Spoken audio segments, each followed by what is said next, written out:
Alright guys, TacticalRab again today. Hope you're doing well and enjoying your day so far. Modern Warfare 3 is finally here, but already we have some drama to dive into. Nadeshot last night calling into question the work ethic of Dashy again, suggesting that he was even prioritising Valorant over the new release of the title, saying that if he was one of Dashy's teammates, his dope would seriously be checked. Dashy then duly gets on the game and responds to the criticism. Lots to dive into today, plenty happened last night. Hit the like button if you enjoy. Subscribe if you're new as always, I would greatly appreciate it. Firstly, this is your new Carolina Royal Ravens roster, okay, formerly London. It was confirmed yesterday, the rumours that we saw the other day, and, well, thanks to MWIII for revealing it all to the timeline. But yes, Priestahh will lead this franchise, hopefully, forward. GodRx, Gwyn, Real rounding out the team. Honestly, on paper, of all the rosters, I kind of like it. Even compared to teams like Surge and teams like Rocker, I kind of like what Ravens have put together here. So we'll see if it works out for them. Gwyn and GodRx will need to do some slaying. I think this team does rely a lot on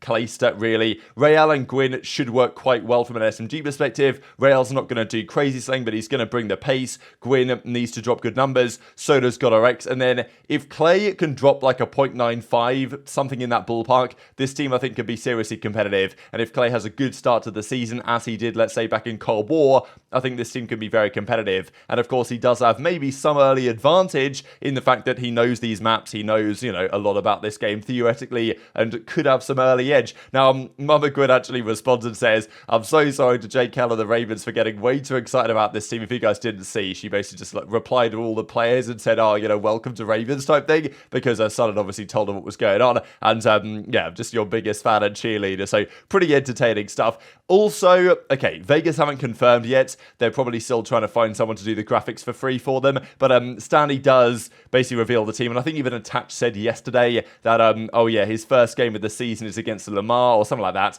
And basically it turns out that that's Vegas. So yeah, Stanley tournaments playing with Attach, Nero and Purge. Wow, that's coincidental, isn't it? The team they're playing the kickoff tournaments with. Now also, huge congrats to Drazah and Keeks for, well, announcing yesterday the birth of a baby girl. This was, well, actually, as Keeks goes on to say, the secret is out, because I'm kind of, well, I'm happy that this wasn't like leaked or anything, really, just because even a few months ago it was going around that there was like a big rumor that Keeks was pregnant, basically, and I thought that there was going to be some announcement from Drazah and Keeks before now, but yeah, as Keeks says, the secret is out. So yeah, well, really happy for the both of them, and certainly congratulations. I don't know if Drazah's going to get the dad buff this season. We'll see how it goes, but wishing them the best, of course. Now let's dive into the game, because JP Krayers and everyone was onto the game straight away. This was an interesting note as well, that this wall seems to have been lowered, which will, and this is on Invasion, which will probably be a competitive map, which might well be helpful to try and stop the snaking. Now, snaking's always going to be a thing, and certain people will just play like that, but yeah, hopefully they've made some changes to try and address some of these issues. He also noticed this on Karachi, that there's access to the diner now from defensive spawn rather than having to go through the back alley. So the maps are basically the same, but there might be a couple of tweaks here and there that Sledgehammer have made to try and improve the experience. And Karachi, again, should probably be a search and destroy map. So definitely keeping my eyes on Invasion, Karachi, this type of stuff to see how it goes. Now, we talked about Pred the other day. I know that OpTic did a podcast on it yesterday about the situation and how it's going at the moment. Pred in the UK, getting over to the States, well, as soon as is feasibly possible. But the theory was, all right, well, Pred might miss the kickoffs, but it's not the end of the world, because nobody's going to scrim until, at least a week into the game. As I said, though, the other day, that's not necessarily the case anymore. And last night, I think last year, it was maybe 3 days until teams started to practice. This year it is 30 minutes, and Heretics and Ravens get into a scrim. They play a terminal hardpoint literally 30 minutes after the game was basically out for people. This is when they hop on it, and it's Clayster and Co that take the victory map 1. So the first official scrim victors of the season go to this Ravens team. And the funny thing is, really, looking at this lineup here and the kills and the hill time, this is almost exactly what I was just talking about, and exactly what you would kind of want and expect to happen. GodRx and Gwyn topping the stat numbers with the most kills. Clay, high engagements, but just far behind. And then Real with the hill time. So that works out for them. So, you know, if that's a philosophy that maybe Ravens can go with this season, that could put them in a pretty good spot. There was also, very shortly afterwards, Breach and Rocker. So Boston got on, Rocker got on as well. They're already practicing. So, you know, it could be, it's interesting to see how this one goes over time. Very early days, obviously, but the fact that teams are already getting the practice in means that teams that aren't or cannot will be falling behind somewhat. Maybe not enough to be overturnable. I think there's no doubt about it, but definitely enough to be considered relevant. Big question's really what the map set is going to be in this game. Of course, people are trying to play Terminal. Generally, the maps back in the day were Terminal, Invasion, Karachi, Scrapyard, and High Rise. In this game, I'm not so sure that's going to be the case anymore, especially for game modes like Hardpoint. You know, Terminal is a legendary map, and I think it's going to work great for Search and Destroy. I know the bomb site's in the plane, and I know that right now you can plant the bomb on the outside of the plane, although I'm pretty sure it was spotted that on the Sledgehammer Trello, they've acknowledged that as an issue and are intending to fix it as soon as possible, so that's a positive. But, you know, here's some screenshots of Terminal. It looks great, honestly. Like, the visuals, I know people were saying that maybe actually the visibility of seeing the enemies still isn't so good, but yeah, the way these maps have been remastered looks pretty beautiful. Here's Karma running around on Terminal, having a good time, as it's probably quite difficult not to on this map. Now, Nadeshot is back on the game, and Nadeshot, of course, was talking quite a lot over the last couple of days, playing with the new team they're putting together, the idea of Nadeshot, Zinni, Bows, and Scump, that challenger team they're going to be grinding out with. Now, I imagine they can only really get going when Pred is back, and therefore the full OpTic team can play together. Scump's no longer stepping in for Charles, because last night it was, you know, when Dashy did get on, and we'll discuss that in a second, Dashy, Kenny, Shotzzy, and then Scump were getting on.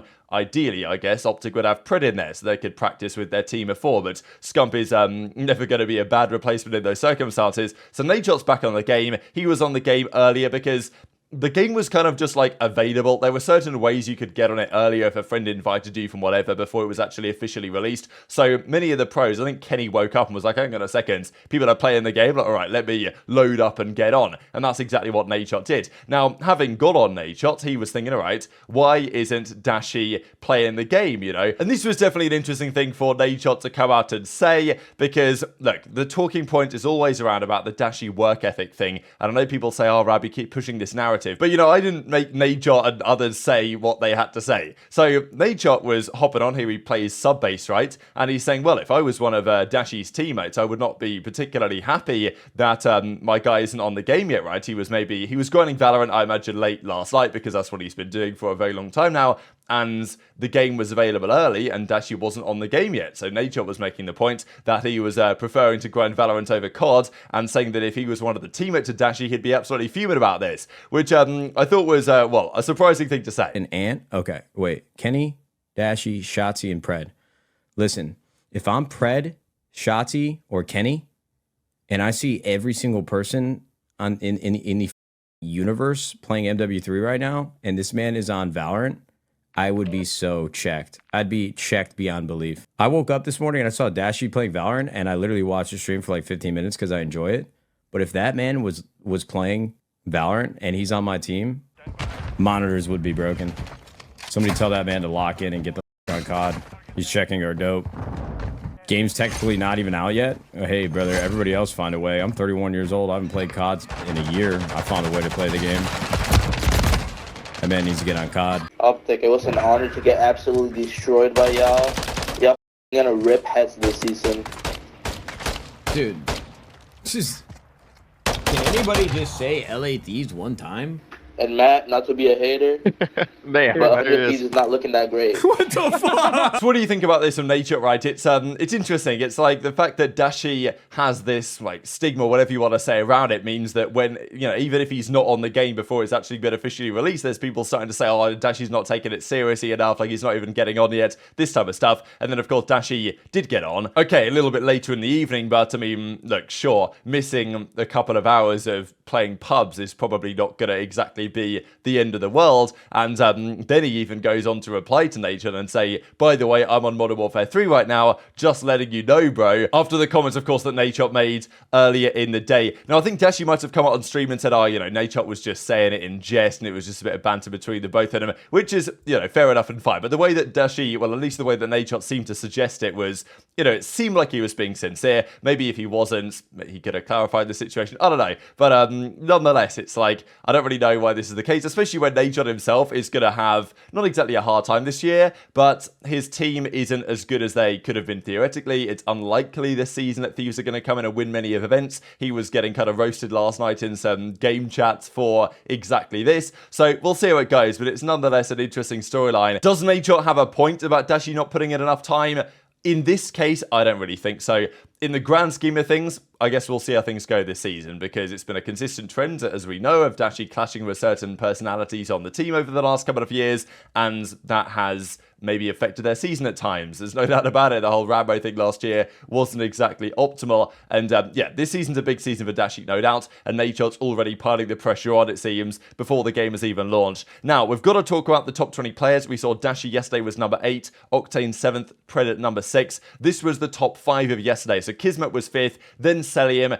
Cellium's consistency is outrageous. Like, since the start of the CDL, he's been the best player on average. We had Scrappy number 2. There was an argument maybe to put Scrappy second, or sorry, Scrappy's third. I was just saying that because some people said, and understandably, maybe Scrappy could have been second, just because, you know, maybe his team wasn't as good as the FaZe team was. I thought aBeZy was pretty spectacular, though. HyDra was a clear number 1. So I think you can go either way on a couple of these, but I think in general, the top 5 is pretty good. And there were some good comments yesterday I was reading through on exactly how this should be done, because I agree that this is an individual player list at the end of the day. Team results shouldn't weigh that heavily in this, but at the same time, they kind of have to, just because what's more important from a player perspective? How well they performed in an online league match in the Major 2 qualifiers, or how well they performed in the grand finals of the World Championship, or the grand finals of any major, or the semi-finals of any major?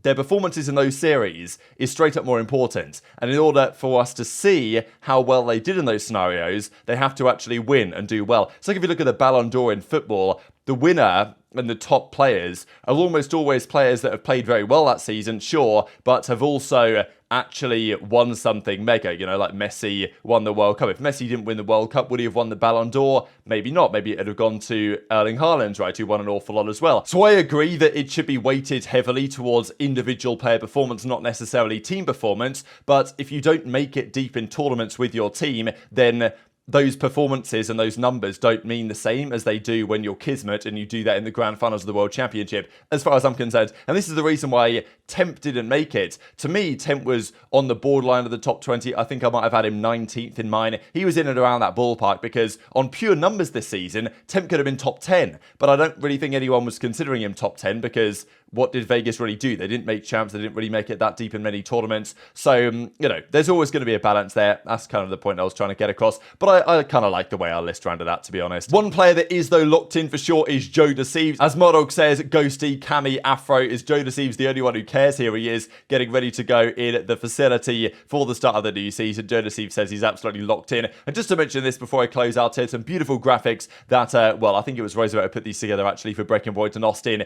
did all the research for this stuff on the hardpoint rotations and all of the maps. So definitely go and check this stuff out. It'll all be linked in the description box below. Over at breakingpoint.gg, you can find all of this stuff, a hardpoint for search and destroy for control, weapon classes, all the good stuff. Hit the like button if you enjoyed, subscribe if you're new, take care, and I'll see you next time.